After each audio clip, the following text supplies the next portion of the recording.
All right, so we're starting with number 11 here, which has a baseball that has certain momentum just before it lands on the ground. And they're asking what's the ball's speed just before landing. Okay. So, this is number 11. And looking at the problem, what's one of the main concepts it's asking about? Okay. What's another one? Momentum. So speed and momentum, and it has something in there, and it has inertia in there, which is good. So I want to start off, the big concept here is actually momentum. So I want to start off my why showing I understand about momentum. So I might start off with something as simple as momentum is inertia and motion. The motion is described by the velocity in this case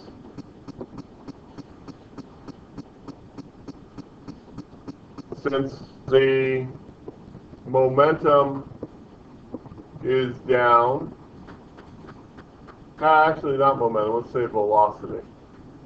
Since the velocity is down, the momentum is also down.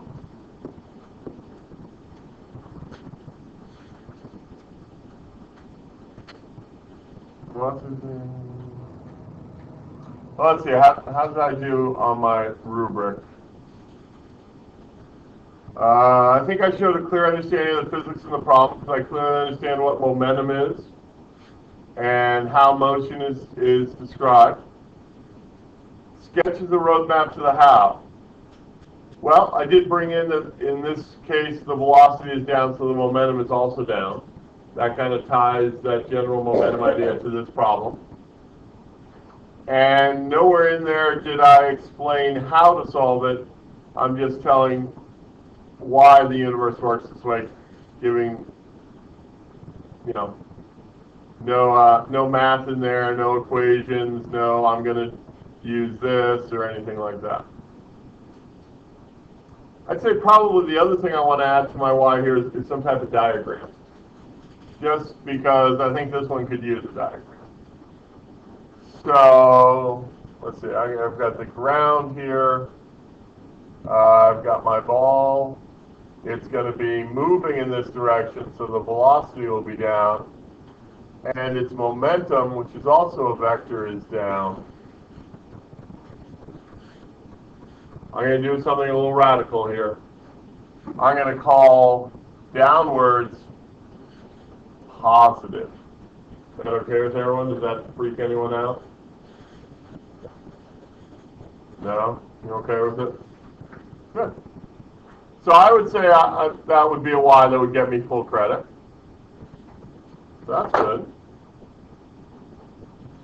Any questions or anything you want clarified on the why before we move on to the how? No? Yes.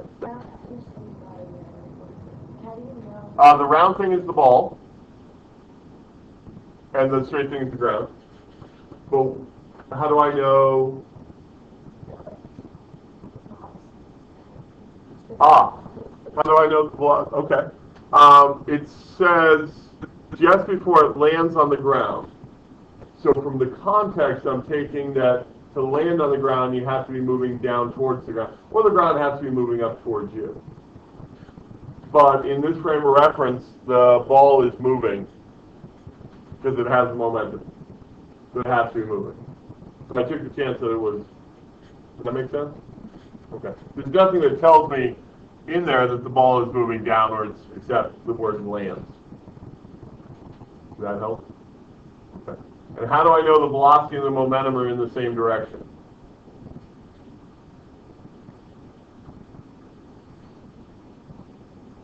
Because they always are, is what I was looking for there. So I'll give it to you. Because they always are. Yes, sir. I drew an arrow.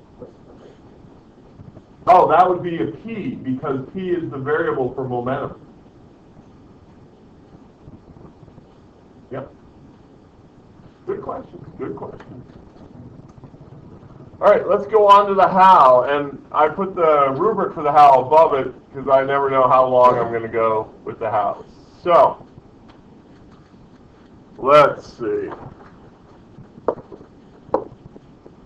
It would be good to have an equation for momentum, and there it is. The momentum equals the inertia times the velocity. So momentum is inertia times velocity. Now I already said that the momentum and the inertia, the momentum and the velocity are in the same direction, which means that I can get rid of the directions here and just have how big the momentum is times the inertia times really the speed. Because the directions are the same, I don't need to mathematically, they're the same sign. Which in this case, what sign would they have if they're both pointing downwards? Positive. So I can just drop the positives. Now I just substitute in. Let's see, momentum they tell me is 0.72. So 0.72 kilogram meters per second. They give me the inertia, 0.15. Now remember, your numbers should be different, slightly different than these. One of the mistakes people make is I don't know how they do it. They use my numbers rather than their numbers. You know, because they're copying everything down. So make sure you use your own numbers as you're working through the problem. Okay. And then I don't know what the speed is. So now I just solve for the speed. Can't do that in my head.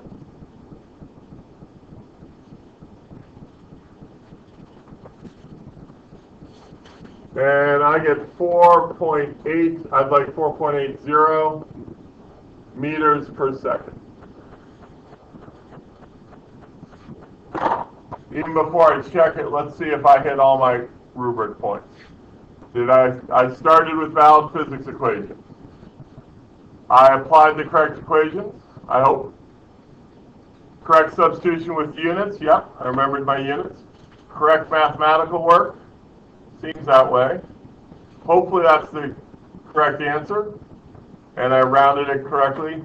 Correct sig figs. How many sig figs did I put in my answer? I put 3. Remember, that's always the default, 3. Your problems are sometimes going to ask you for 2 or 3 or 4 or 20. Anything written for me always just have 3. And then I did remember my correct units. So let's see if I got it right. First problem on a Tuesday morning. So they only want 2 sig figs, so I'm just going to put in 4.8. Yay! I got it right. Okay, so we're doing number 8 now. That was the next most popular one. And we have a bullet with a certain speed, and we want to know the kinetic energy of the bullet. And they want it in kilojoules. Oh, they're really messing with us with units. What's our base unit of inertia?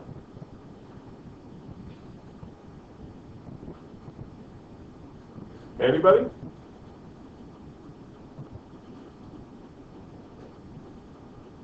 Nope, we could try. Kilograms. Kilograms are our base unit of inertia. And then our base, I'll just say them for you because I don't want you to struggle with it. Base unit of speed is meters per second. And the base unit for energy is joules. So they're giving us some red herrings here unit-wise, so we'll have to be careful of that. I think it was in A or B block that I did this one, so this will be good. You can compare the two videos, see how to do it differently this class than that other class. That'll be good. So we've got number 8 here. Number 8. And I'm going to start off with like kinetic energy is inertia in motion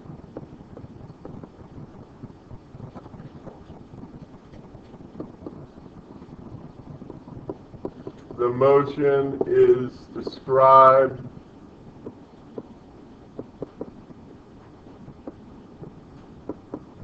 by the speed since direction does not matter.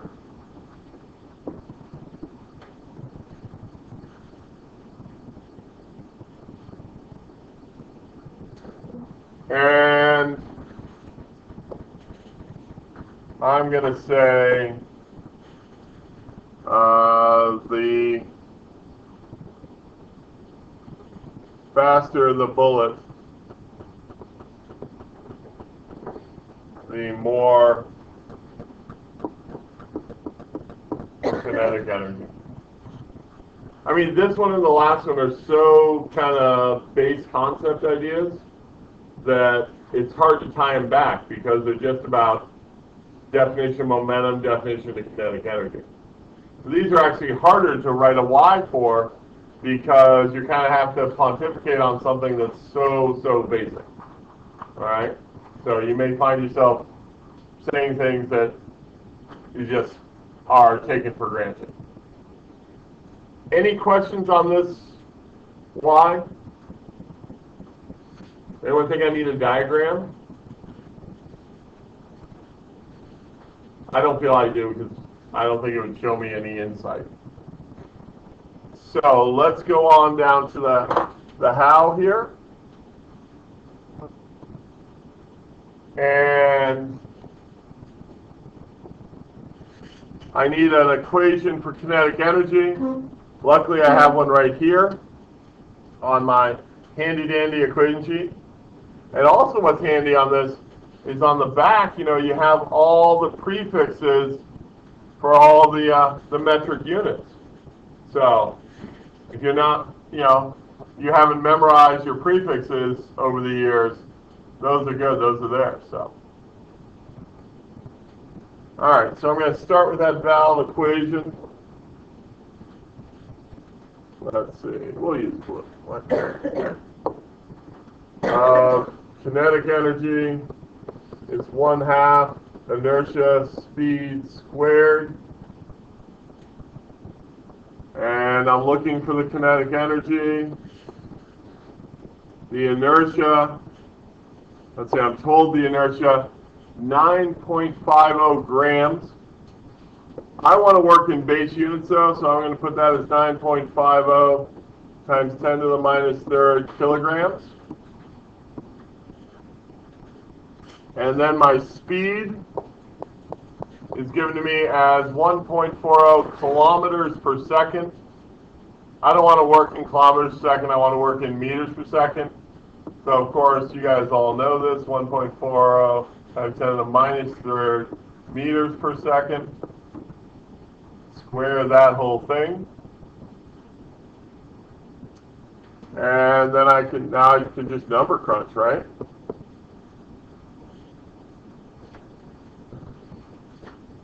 And I can just multiply those numbers together.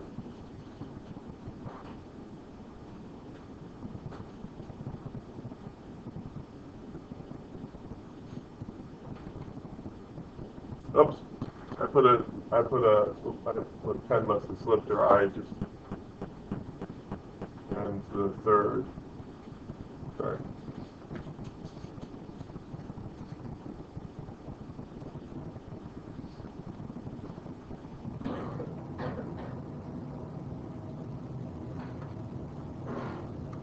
I got 9,310 joules. And of course they asked for it in kilojoules, so that'd be 9.31 kilojoules.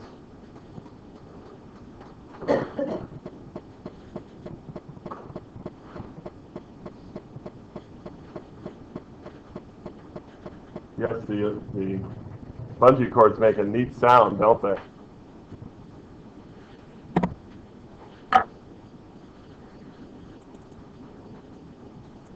Let's see if I got it. 3 sig figs, so 9.31. Yay! 2 for 2. Did I hit my rubric?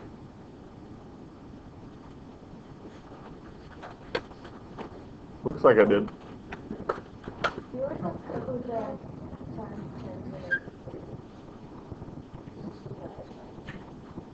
Could you just leave it as what? Well, because my base unit for inertia is kilograms. So 9.50 grams is not the same thing as 9.50 kilograms.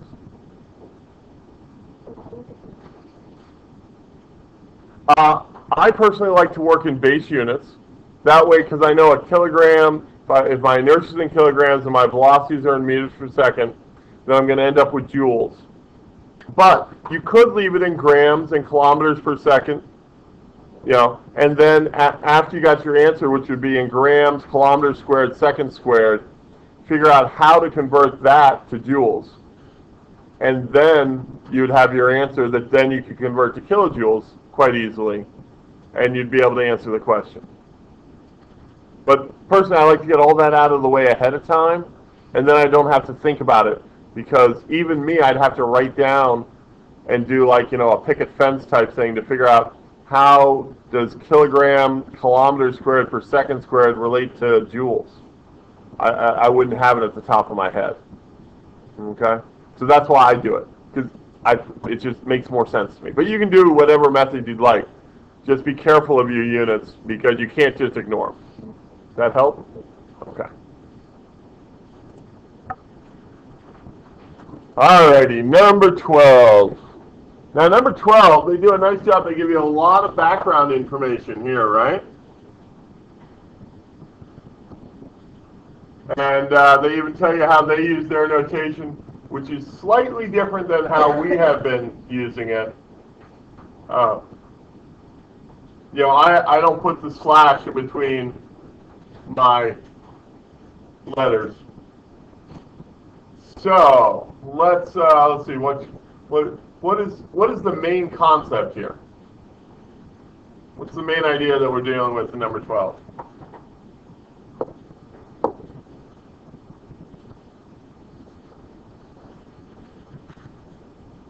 Anybody?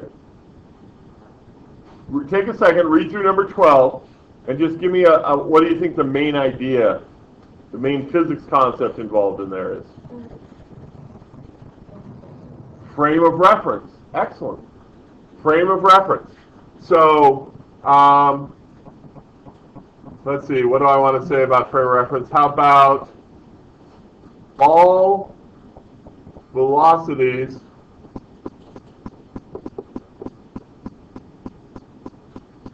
depend on the frame of reference. So we'll change when the observer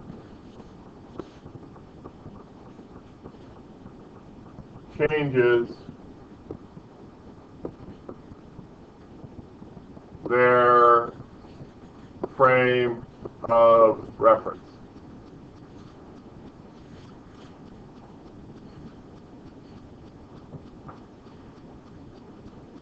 Does the speed, how fast the car is moving, change based on the frame of reference? Yes. Does the direction the car is moving, can that change? Yes. So we might even say, so we'll change, we're talking both speed, which we could also use the word magnitude there, and direction.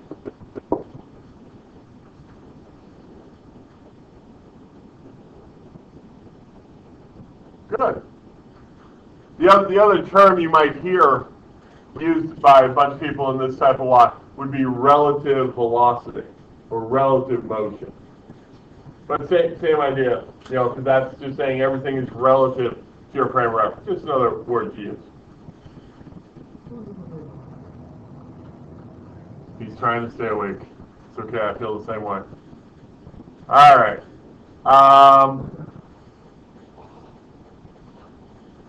I didn't really link this to this exact problem. Let's see, what could I say about this problem exactly? Oh, I know one thing as I look through it. As we work our way down, and I just know this because I've done the problem, is there's this question about car E, the Edsel, and it's not in the diagram, and I don't know what direction it's moving. So that's what I'm going to use, just because I know it's there in my Y. You probably wouldn't have known that just if you were writing the Y before you'd started this problem. We do not know the direction of car E, so it may be moving in either direction. Okay. That'll probably do it. I think it'd be good to put the image that they give us in here. Right? I think that may be helpful to us moving forward. Maybe not, but we'll give it a shot. Snipping tool.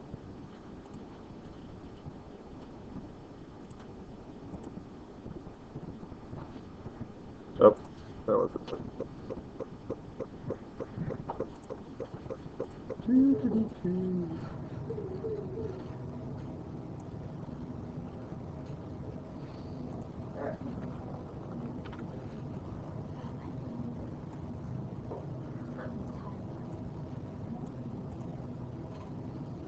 All right, let's see what they want to know now.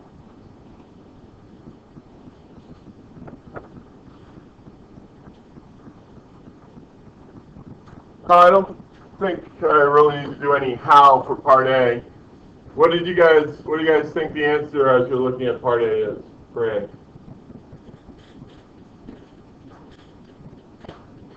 You feel free just to talk, because you don't have. I know you guys are so polite with raising hands, but we can just have open discussion. You think Earth? All right. I can see it from Earth, because that's kind of our standard one that we feel comfortable with, right? So, okay. So then they want to know what is the velocity of A with respect to B, what is it B with respect to A, and so on. So I better grab some equations here. And I think so these are my equations. I think I'll use my snipping tool because I don't feel like writing them all out. So we'll just grab that. And then paste it, make it smaller. All right, so there are my equations. Let's start with part B. B, they want to know velocity of A with respect to B.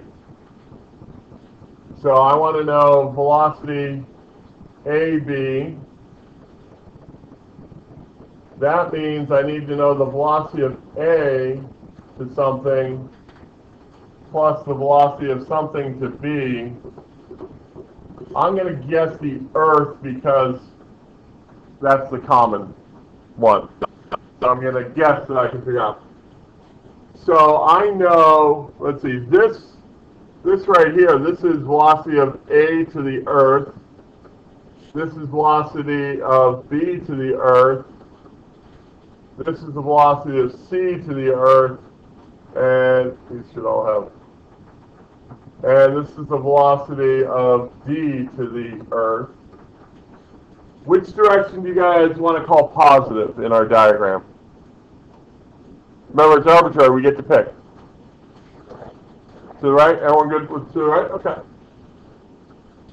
I don't think it really matters in this case. But so let's see. If the velocity of B to the Earth is 0, using the second equation, then the velocity of Earth to B is negative that. What's negative 0?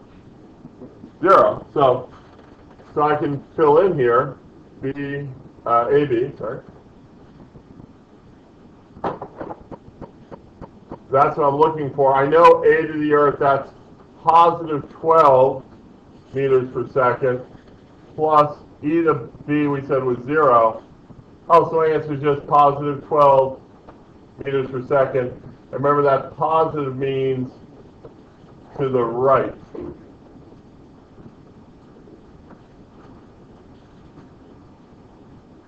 Makes sense, right? And then, let's see, part C, what is B to A?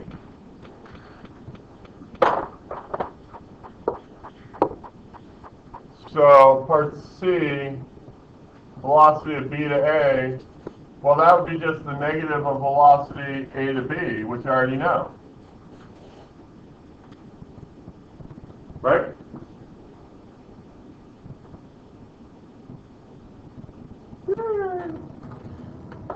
Let's see what else they asked next. D&E, determine the distance between the Audi and the Buick. Can you determine the distance? I don't think so. I don't know anything about distance, right? Yeah. Okay. We're burning to this. Part E, velocity of A to C. Okay. E, velocity of A to C, right? Is that what it says? Yep. So, velocity of, let's say, A to the Earth, because I know that, plus the velocity of Earth to C, because I know the velocity of C to the Earth, right? What's the velocity of C to the Earth? Negative 15, that's what I think. Good job. So what's the velocity of Earth to C? 15, positive 15. Good, so you have this value up there. This one you can find because you know this equation here, the opposite one. Then you just plug in. Cranking, I'm telling you. Part F, D to C. I'm confident you can do it from this point.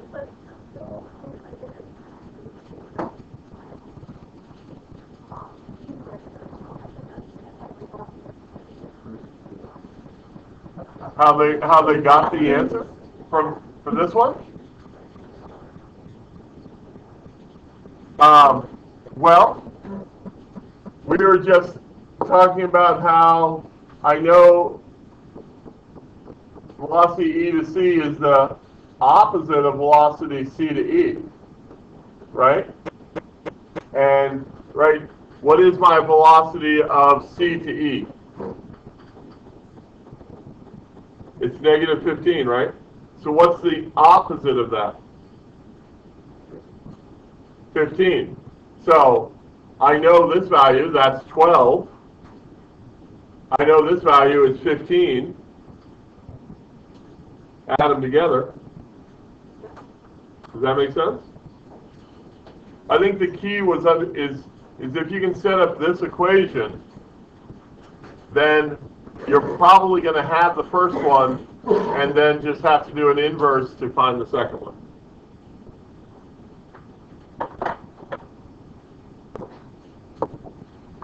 What are we on? F? D to C. Velocity of D to C, I'm guessing D to Earth plus Earth to C. What time is this block in? Now? All right, so there's one last thing you need to do before you